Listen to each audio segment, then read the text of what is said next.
Mahigpit naman na tinututukan ng mga kapulisan sa Aurora, Isabela ang mga overloading ng sasakyan. Paunahin na ang mga tricycle na naghahatid at sumusundo sa mga estudyante sa kanilang mga paaralan. Sa panayam ng Bombo Radyo Kawayan kay Police Lieutenant Dixie Casbaliedo, ang Deputy Chief of Police ng Aurora Police Station, sinabi niya na tuwing oras ng pasukan at uwian ng mga mag-aaral ay nakabantay ang kanilang hanay sa mga pangunahing kalsada malapit sa paaralan upang matiyak ang maayos na daloy ng trapiko at matiyak ang kaligtasan na rin ng mga estudyante. Katuwang nila ang pagbabantay katuwang nila sa pagbabantay ang Public Order and Safety Unit ng Bayan ng Aurora, katuwang ang Local Government Unit.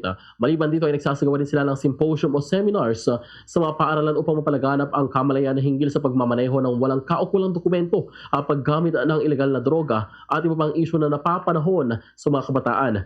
Nagkaroon din umano sila ng simulation exercise patungkol sa bomb threat at stabbing incident kada linggo. Samantala, binahagi ni Police Lieutenant Casbaliedo na naideklara ng drug cleared ang bayan ng Aurora. Gayunman, patuloy pa rin ang ginagawa nilang hakbang upang matiyak na mapanatili ito upang tuluyan ng masugpo ang illegal na kalakalan ng ipinagbabawal na gamot sa kanilang nasasakupan.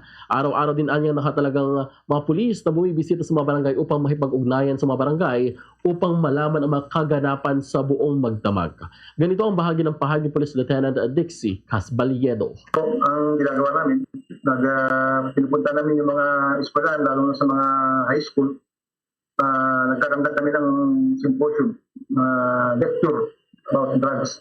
At ang ginagawa ko namin ngayon sa mga Bombo Jamaica, nagkakaroon kami ng simulation exercise mga schools sa Aurora regarding bomb threat, stabbing.